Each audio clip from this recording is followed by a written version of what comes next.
오늘 새벽의 말씀은 마태복음 22장 23절에서 33절까지 말씀 한 목소리로 같이 읽겠습니다. 부활이 없다는 사두개인들이 그날 예수께 와서 물어 이르되 선생님이여 모세가 일렀으되 사람이 만일 자식이 없어 죽으면 그 동생이 그 아내에게 장가들어 형을 위하여 상속자를 세울지니라 하였나이다. 우리 중에 7형제가 있었는데 마지가 장가들었다가 죽어 상속자가 없으므로 그 아내를 그 동생에게 물려주고 그 둘째와 셋째로 일곱째까지 그렇게 하다가 최후에 그 여자도 죽었나이다. 그런즉 그들이 다 그를 취하였으니 부활 때에 일곱 중에 누구의 아내가 되리이까? 예수께서 대답하여 이르시되 너희가 성경도 하나님의 능력도 알지 못하는 거로 오해하였도다. 부활 때에는 장가도 아니가고 시도 아니가고 하늘에 있는 천사들과 같으니라. 죽은 자의 부활을 논할진대 하나님이 너에게 말씀하신 바 나는 아브라함의 하나님이요 이삭의 하나님이요 야곱의 하나님이로라 하신 것을 읽어보지 못하였느냐? 하나님은 죽은 자의 하나님이 아니요 살아있는 자의 하나님이시니라 하시니 무리가 듣고 그의 가르치심에 놀라더라. 아멘. 할렐루야. 말씀에서 귀한 은혜가 저와 여러분의 있기를 소망합니다. 성경을 읽다 보면 때로는 의문이 들 때가 참 많이 있지요. 예수님이 이 땅 가운데 오셔서 엄청난 기적들을 많이 일으키시고 놀라운 가르침들을 가르치셨습니다. 권위 있는 가르침들을 가르치셨는데 근데 예수님 곁에 보면은 늘 두 무리의 사람들이 함께 다녔다는 것을 알 수 있습니다.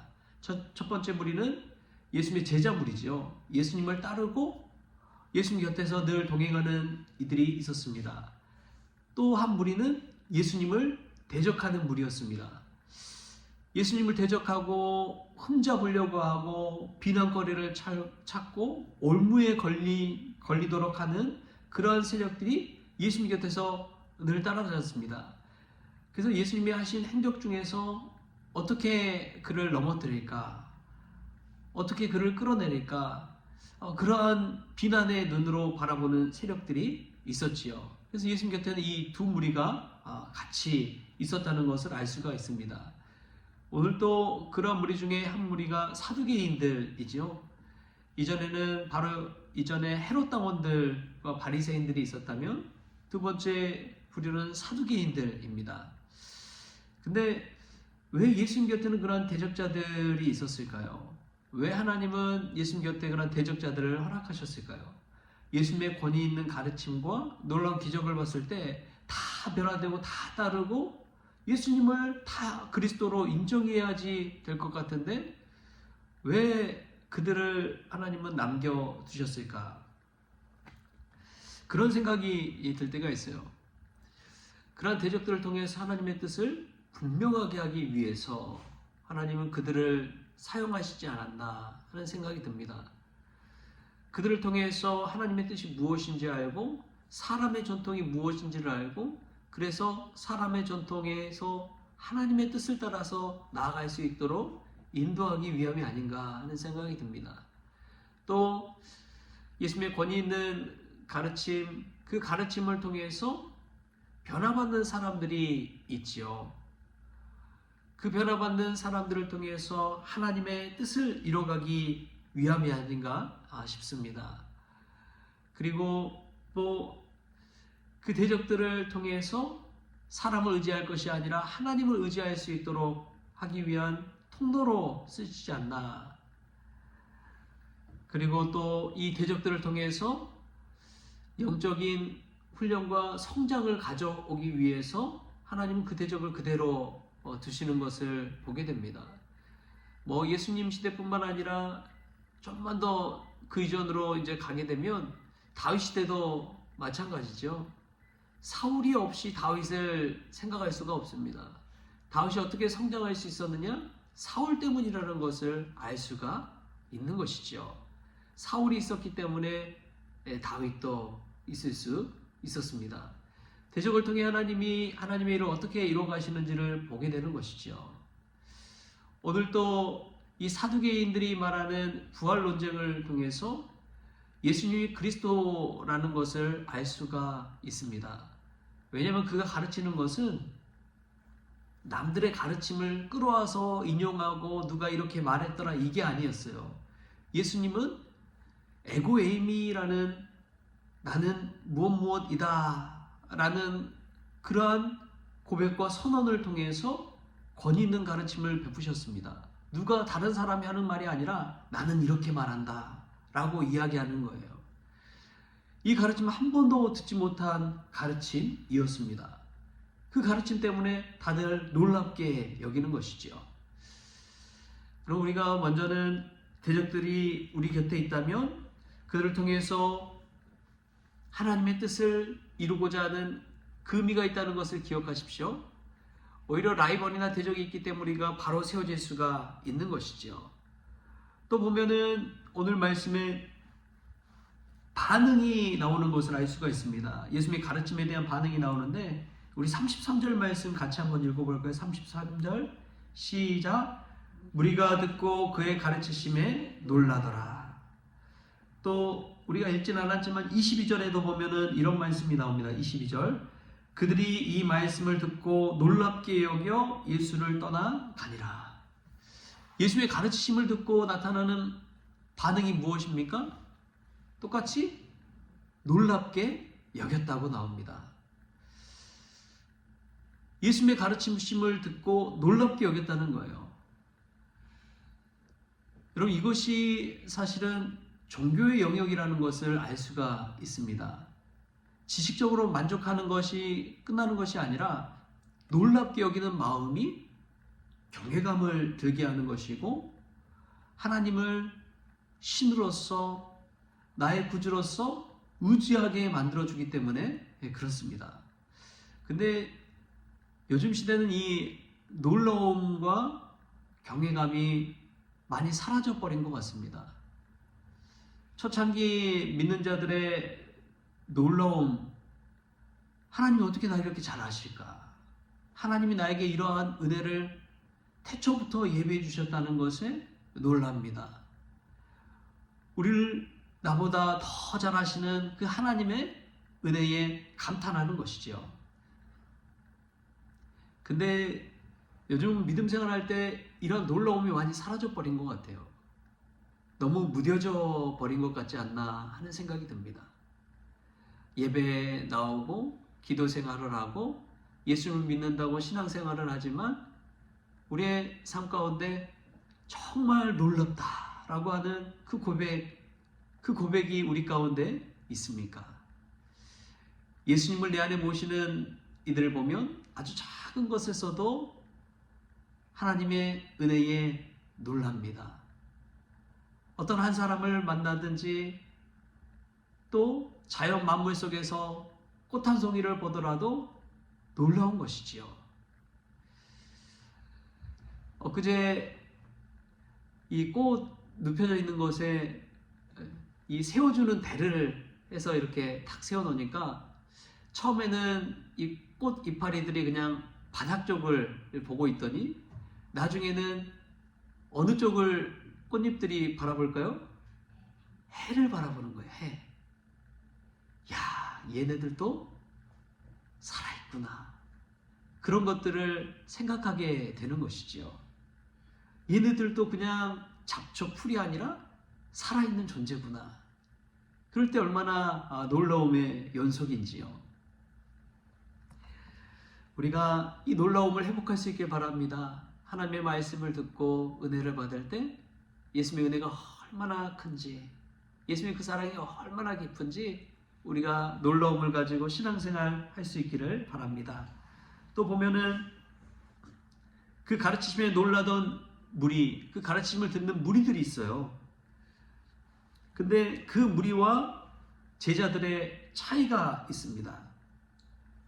무리의 모습은 놀랍게 듣고 그 가르치심에 놀라지만 그들은 예수님을 떠나가 버립니다. 그들의 인생은 변화되지 않아요. 여전히 그대로 머물러 있습니다. 예수님의 기적과 이적 가르침을 들었지만 그냥 듣고 끝나는 것이죠. 구경꾼에 다름없습니다. 그런데 제자들의 모습을 보면 예수님을 따라갑니다. 예수님께 순종합니다. 예수님과 동행합니다. 그 제자의 모습에 드러나는 현상이지요. 그들은 직업이나 삶의 양식 자체가 완전히 달라져 버립니다. 행동의 변화가 찾아오는 것이죠. 우리는 어떤 모습으로 신앙생활합니까? 그냥 오늘 말씀에 듣고 놀랐던 그 무리의 모습입니까? 아니면 예수님을 따라 행동의 변화까지 갔던 제자들의 모습입니까? 신앙생활하면서 우리가 예수님의 제자로서 살아갈 수 있기를 축복합니다. 우리 행동이 달라지고 우리의 마음이 달라지고 우리의 보는 눈이 달라지고 우리의 태도와 가치관이 달라지는 그 은혜를 체험할 수 있기를 바랍니다. 어제 교회 주변에 이제 둘러보는데 저 산 쪽에서 법복을 입은 스님 한 분이 내려오시더라고요. 근데 그분의 눈이 되게 눈에 띄었습니다. 그분의 모습이. 왜냐하면 좀 누런 법복을 입으셨고 하얀 고무신을 신고 그렇게 막 내려오시는데 무슨 소림사 수도승처럼 걸음걸이가 엄청 빠르시더라고요. 그래서 키도 저만하시고 그렇게 큰 편은 아니었습니다. 그래서 한번 보고 휙 지나쳤는데 제가 이제 저 위쪽으로 산책을 갔다 오는데 이분을 이후로도 2번을 더 만난 거예요. 이쪽 갔다가 또 내려올 때 또 만나고 그래서 자꾸 눈에 띄더라고요. 야, 참 저 스님 열심히 걸으신다. 걸음걸이가 참 당차시다. 그리고 참 소박해 보이신다. 그런 생각을 하게 됐습니다. 그런데 그 스님의 모습에 놀랍기는 하지만 저는 그분을 따라가지는 않습니다. 그냥 놀라운 것에 그칠 뿐이지요. 우리가 따라야 될 분은 예수 그리스도 그분인 줄 믿습니다. 스님뿐만 아니라 어떤 목사님이 외모가 출중하고 또 설교를 되게 은혜스럽게 잘하고 기도를 드리면 영적인 능력이 있는 것 같고 여러분 그래도요 예수님을 따르는 이들이 될 수 있길 바랍니다. 예수님을 따를 수 있길 바랍니다. 예수님을 따를 때 우리 행동의 변화가 나타나는 거예요. 단순히 무리에 속하기보다 정말 예수님을 나의 구주로 모시고 예수님을 사랑하고 예수님을 따를 때 우리의 삶 가운데 하나님의 놀라운 신비를 경험할 뿐만 아니라 우리의 인생도 완전히 달라질 줄 믿습니다. 예수님 믿고 팔자 고치고 운명이 달라진 애들이 얼마나 많습니까? 예수님을 따른 이들의 인생이 얼마나 달라져 버렸습니까? 우리는 예수님을 따른다고 하면서도 여전히 그 자리에 머물러 있다면 우리가 정말 예수님을 제대로 믿고 있지 않았는지 무리처럼 생각하고 있지는 않는지 놀랍게 여기긴 하지만 그 자리에 머물러만 있지는 않는지 우리 자신을 돌아볼 수 있길 바랍니다. 예수님을 따르는 자는 변화되기 마련입니다. 할 수 없다는 부정적인 인식이 아니라 할 수 있다는 믿음으로 나아가게 되는 것이지요. 내가 하는 것이 아니라 예수님이 하심을 믿기 때문에 그렇습니다. 예수님을 믿는 자들은 중단하지 않습니다. 포기하지 않습니다. 끝까지 달려가는 것이지요. 예수님의 제자들처럼. 그들도 도망치고 두려워서 피하고 다락방에 꽁꽁 숨고 있지만 끝까지 예수님을 믿음으로 말미암아 다 순교했습니다. 가룟 유다 외에는 다 순교했어요. 목숨을 중히 여기는 것이 아니라 목숨을 버리면서까지 예수님을 증거하는 인생을 살았습니다. 제자들은 그렇게 예수님으로 말미암아 변화된 것이지요. 할렐루야. 우리도 그냥 머물러 있는 무리가 아니라 그냥 놀러오면서 그치는 것이 아니라 예수님을 따르는 진정한 주님의 제자들 될 수 있기를 좋으신 예수님의 이름으로 축원합니다. 기도하겠습니다. 좋으신 하나님, 오늘도 주님 기도의 자리, 말씀의 자리 불러주시니 감사합니다. 이 시간을 통해서 주님의 제자로 우리의 행동이 달라지기를 원합니다. 우리의 운명이 달라지기를 원합니다. 예수님으로 말미암아 새롭게 변화되기를 원합니다.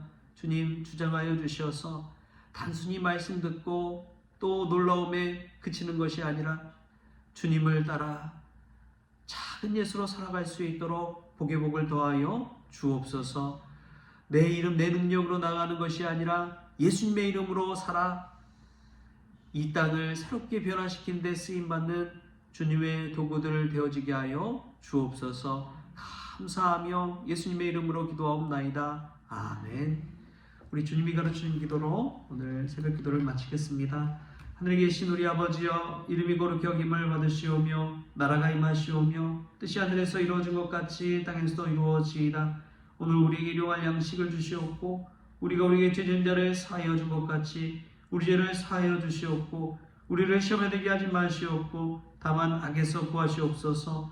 나라와 권세와 영광이 아버지께 영원히 있사옵나이다. 아멘.